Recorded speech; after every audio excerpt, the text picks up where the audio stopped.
Okay, Jeffrey, your father, he remains anonymous here. I don't see any names here.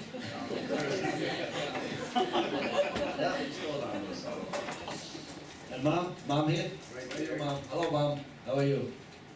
Okay, Jeffrey. Proud. Good evening. My name is Jeff.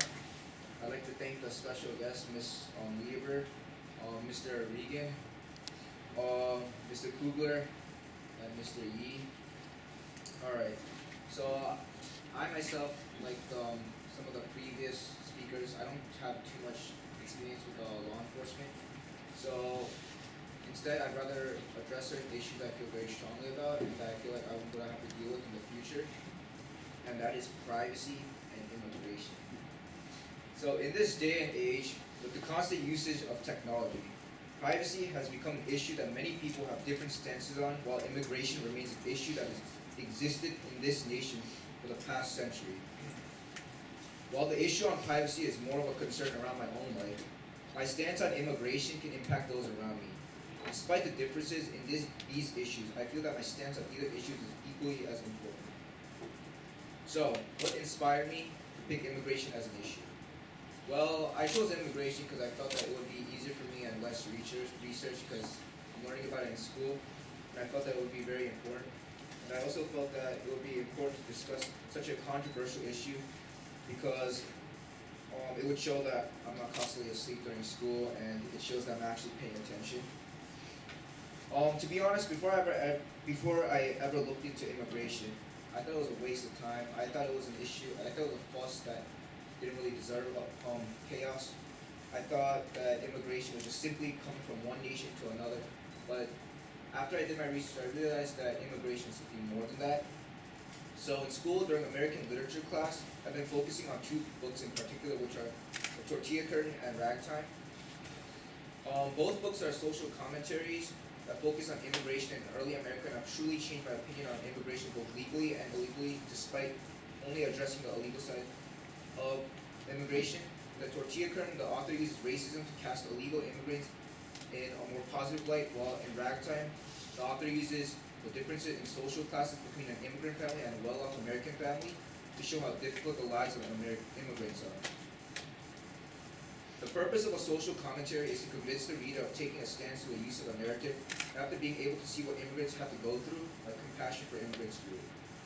Before I was enlightened, my first opinion on immigration was rather cold-hearted, and I felt that immigrants have no right to enter the country illegally, and I even was not comfortable sharing the same soil with those who entered legally. However, after reading these books, I realized how difficult immigrations are through their perspectives. Many immigrants come to the United States in search of better opportunity to pursue the American dream. Even when they enter this nation, which is difficult enough, they have to face hardships such as racism and the INS constantly clawing at their back. Before I read these books, I never really had any knowledge surrounding immigration, but after seeing how difficult the lives of immigrants are, my heart truly opened up for these troubled people. Whether immigrants enter legally or illegally, life for them in America is difficult, which I find ironic because America is a nation built and unified under immigrants. Many immigrants, whether they be Hispanic, Muslim, etc., are targeted for their beliefs and stereotypes, but no one bothers to see their reason to come to America. No people would leave their home if they had it easy. Therefore, they will be coming because they're looking for sanctuary from war, or because the financial situation is so bad they need a better place to make money. I never felt that immigration was too important of a policy, but after my school opened up my eyes, I could truly see what the fuss is about. So, on top of immigration, which I feel like it's going to be an issue in the future surrounding everyone, I also decided to do privacy, which I feel like is an issue that I'm dealing with right now, but I feel like in the future it's going to impact everyone. On top of immigration, an issue that I would like to address is privacy. As I said, this may only apply to me now, but soon enough it will apply to everyone in this room. With the growing use of drones and cameras, no one is safe, even if they are in the bathroom, which gets me very paranoid. I feel that the idea of privacy was not too big of an issue until technology came in. I find the idea of recording someone without their consent a violation of the Fourth Amendment, which protects an American from unreasonable searches and seizures, but technology being new to our society, its stance in court is still shaky and more lenient. Violations of privacy through the use of technology could lead to more disastrous results such as blackmail and stalking. So I'm pretty sure every teenager here uses social media. There's a feature on Snapchat that you guys all know where it shows where your friends are at, almost like a GPS system, which I find downright creepy. So if anyone could get a hold of where you are, you could constantly be under the threat of being kidnapped or worse. Another example of where privacy can serve as a major problem is if someone gets a questionable picture of another person. I've seen this many times in my school, mostly as a joke, but I feel like blackmailing people through questionable photos is pretty much the worst form of modern day torture in America.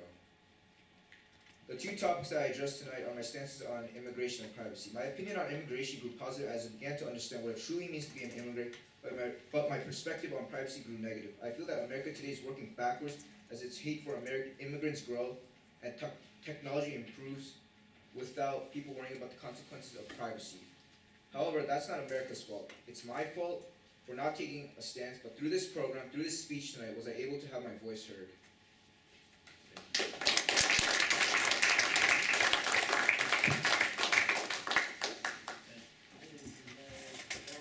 From the audience for Jeffrey.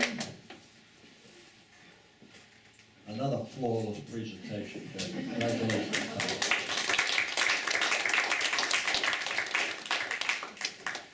Okay, we're getting towards the end where Daniel Song is going to come up here and ask every one of you parents to then introduce yourself, so just be ready for that. Before I give up the mic, I want to thank those members that are here tonight that were with me last night.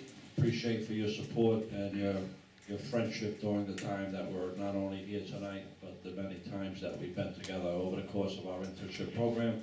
And Daniel Song, thanks for all you do, not only for the Korean American community, but for these young students to give them a better opportunity to engage and be part and network with such fine public servants like FBI officials and Attorney General officials, our Supreme Court Justice, and all the police chiefs and mayors and other township officials that you are privileged to be with. So Daniel, great job. Thank you very much, Chief Kugler. Let us give him a big hand.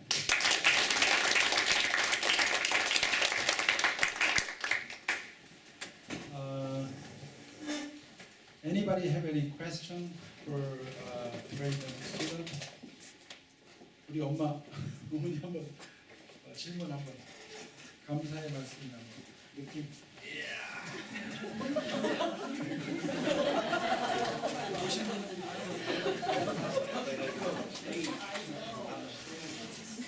Hi, my name is Grace. I'm Mr. Lee's mom, and I really appreciate you guys gathering this late night and really great comment and recommendation, and especially you, because this day I'm really concerned about the Jew because not because of my son having that experience. I didn't ask him before, but I've heard lots of mothers concerning about the young children drug and have a really big problem. And I've heard that your son's school expelled that kind of people, but I've heard that the other school doesn't have any rule to, control the students. Because when I'm grown up in Korea and when I was young, my school system is very strict and teacher checking our bag every day and checking the cigarette and that. Yeah, very strict people, but in America they don't have any rule and regulation for because it's kind of students' privacy. So I ask, teacher having some regulation for young adults having safe circumstance to protect from that.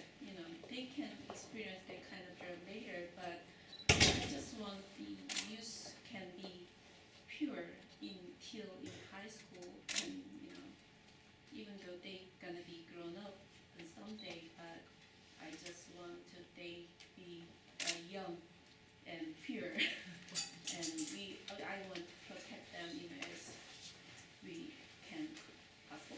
So thank you so much.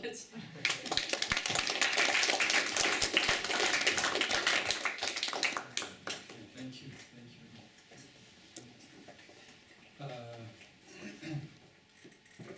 tonight, each of the four students, presentation was very nice. It was very good impression. I'm so proud of you. I hope that you guys will good opportunity to successfully complete this remaining leadership program. I'm convinced that there was great encouragement and motivation for both internship students and all of the people tonight. Especially I want to thank the special guest tonight, the former New York FBI agent, Lou Lieber. She looks so young. But, I'm so surprised, already retired, she looks so about 40 years old. Oh, I like you. Yeah, I think you should be next month come again, right? Also, once a month, never absent. Another our special guest, her name is Ronald Reagan. Really appreciate for your support. Everybody give him a big hand.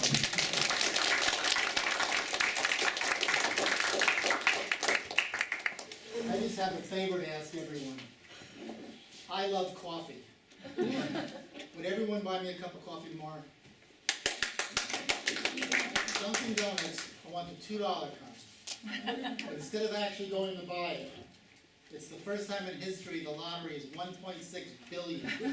Buy a lottery ticket. The kids who can't buy it, have their parents buy them for them. It'll change your life. It's almost as good as being sheriff. Yeah, okay, thank you. Also, Pastor Huang and Assistant Pastor team, they're willing to support for our program, and they never missing our program, we really appreciate it. Also, our professional MC, Chief Kugler, I'm deeply grateful. Thank you for your attending and your campaign schedule. His campaign schedule is very busy, right? I'm running for him every early in the morning, to sometime midnight, but he's very very tired, but he never forget of our program. Really appreciate it. Next topic,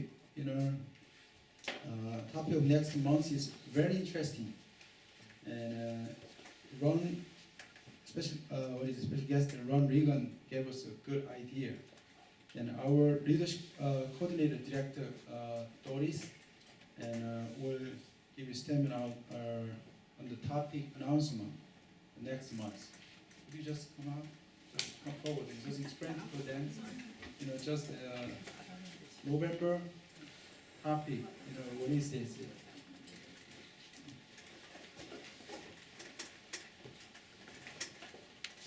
I